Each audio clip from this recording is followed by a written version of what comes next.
अगर आपका vision clear है, अगर ये युद्ध पूरे देश में मजहबी है, राजनीतिक है, सामाजिक है, आर्थिक है, तो कम से कम जो फौज है, पुलिस है, उसे अपना काम करने दीजिए। जो काम आपके हाथ में है, जिसमें ना आपको तलवार उठानी है, न किसी का गला काटना है, तब भी आप वो रास्ता क्यों नहीं चुनते हैं? यहां 700 साल के बाद भारत के सनातनी समाज का पुरुषार्थ जगने का एक मिसाल पैदा हो रही है। आप 700 साल से बोले नहीं, आपने कहा कि सब ऐसा ही चलता रहेगा। यह लड़ाई जो आज उदयपुर में हुई है, यह उदयपुर की घटना, यह दिल्ली में हमारी बहन नुपुर शर्मा को चौराहे चौराहे, गली गली इस्लामिक जिहादी मुसलमान ये चुनौती दे रहे हैं कि हम तन सर से जुदा कर देंगे। ये पागलपन इसलिए है कि उनको ये समझ में आने लगा है कि लोगों को सच्चाई पता चल गई है। ये सच्चाई 1400 साल से छुपाई जा रही थी। इसलिए हमारी और आपकी जिम्मेदारी सिर्फ फेसबुक तक नहीं है। संचार क्रांति के इस दौर में इससे विचारों का आदान प्रदान हो सकता है। आपकी कोई अच्छी बात है, सेकंडों में दुनिया में पहुंच जाती है। मैं कोई बात कहता हूं, सेकंडों में दुनिया में पहुंच जाती है। इसका इस्तेमाल सिर्फ इतना ही है, यहां से खड़े होकर के इस्लामिक जिहाद का सामना नहीं किया जा सकता। इस्लामिक जिहाद जिसने पारसियों के देश को कई सौ साल पहले तलवार के जोर पर बदला और वो पर्सिया आज ईरान हो गया, इस्लामिक मुल्क हो गया, उसमें एक जिहादी पागल आयतुल्लाह खुमैनी जो लोगों की गर्दन पर इनाम रखता था, ऐसे पागल पैदा हुए।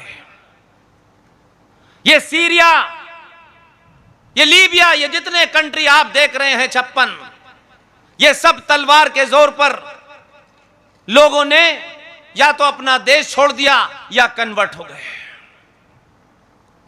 और उनको यह लग गया कि हम तलवार से डरा सकते हैं।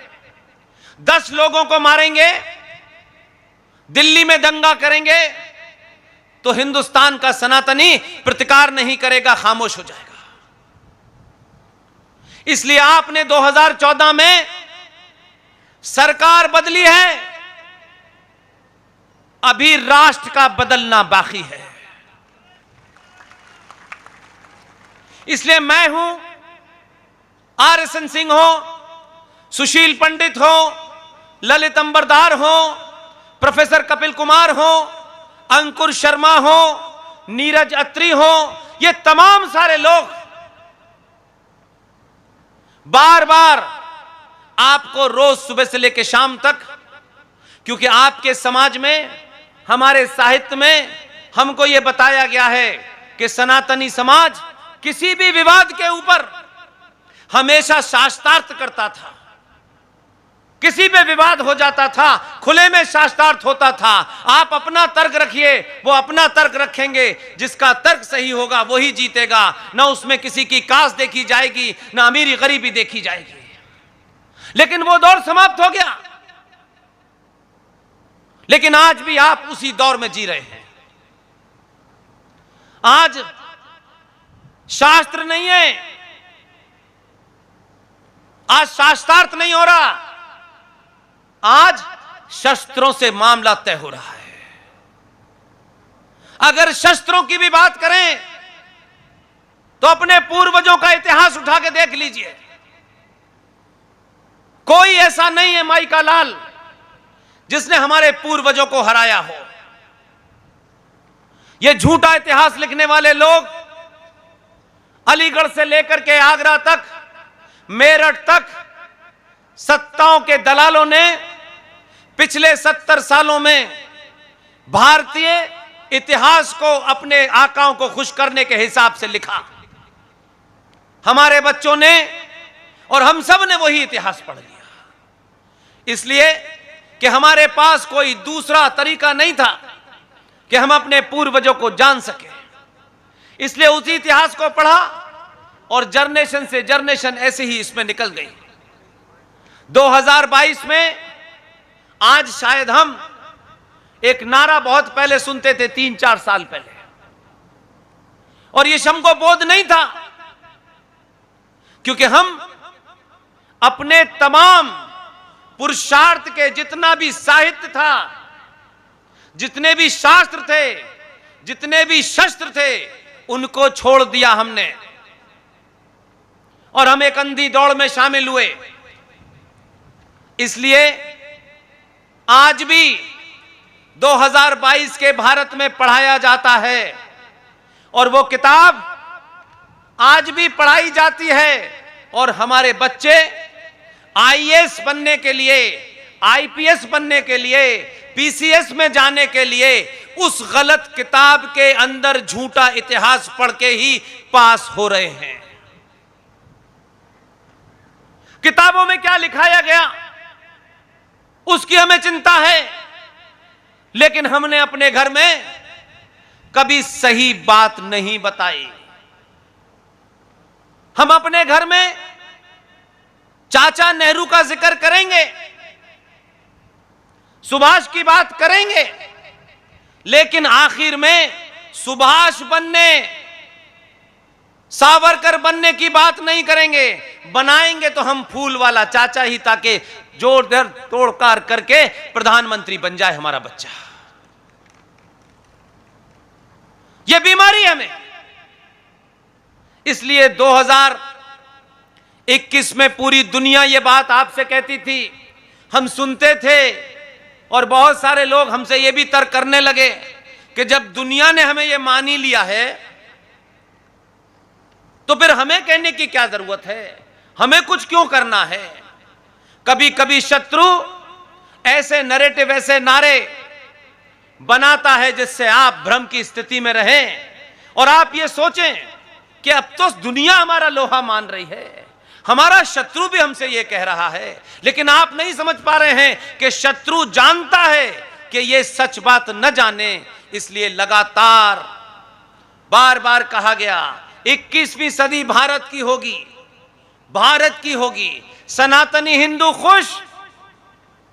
अब तो भारत की होगी, अब हमें क्या करना है, अब तो अपने आप ही हो जाएगी। आपको अपने देश के किसी आविष्कार के कारण नहीं कहा गया कि 21वीं सदी सनातनियों की होगी, क्योंकि दुनिया आपको लंगोटी वाले पिताजी से नहीं जानती। पूरी दुनिया आपको आचार्य चाणक्य से जानती है।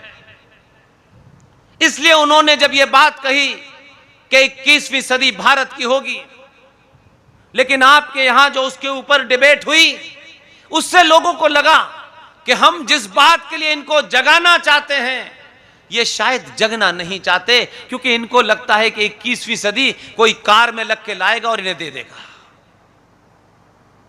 लेकिन ये संचार क्रांति जो आज हुई है, ये सिर्फ सनातनी हिंदू के लिए हुई है। अगर ये क्रांति न होती तो आज आप गुजरात के इस पालनपुर में 20,000 की संख्या में नहीं पहुंचते। यह जागृति जो रात रात दिन दिन देश भर में 10-15 लोग सच बोल रहे हैं, उनके मूल में संगठन की दुकान नहीं चलाना है, उनके मूल में किसी पार्टी को जिताना हराना नहीं है।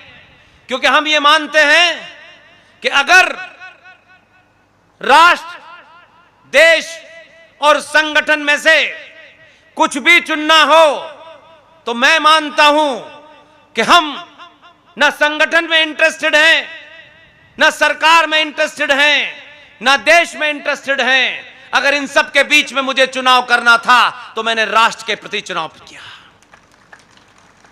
क्योंकि हम सबको यह बोध कराया गया राष्ट्र क्या है?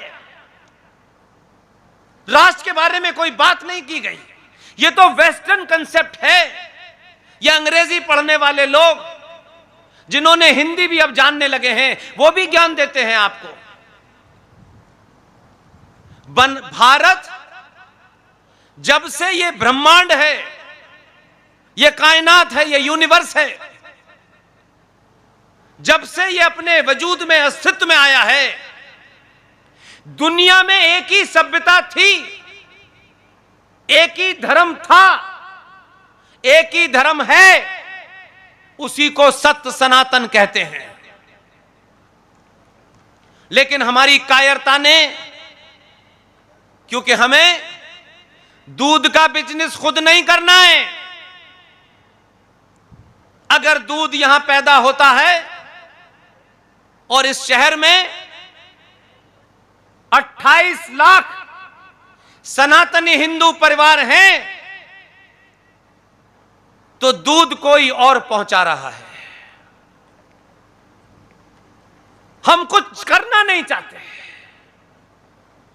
अगर गांधी के भी कुछ फॉलोअर बचे हैं, अगर उनकी कुछ कायरता से भी सीखना है, तो उसमें भी आप अपने लिए निकाल सकते हैं। अगर आपका विजन क्लियर है,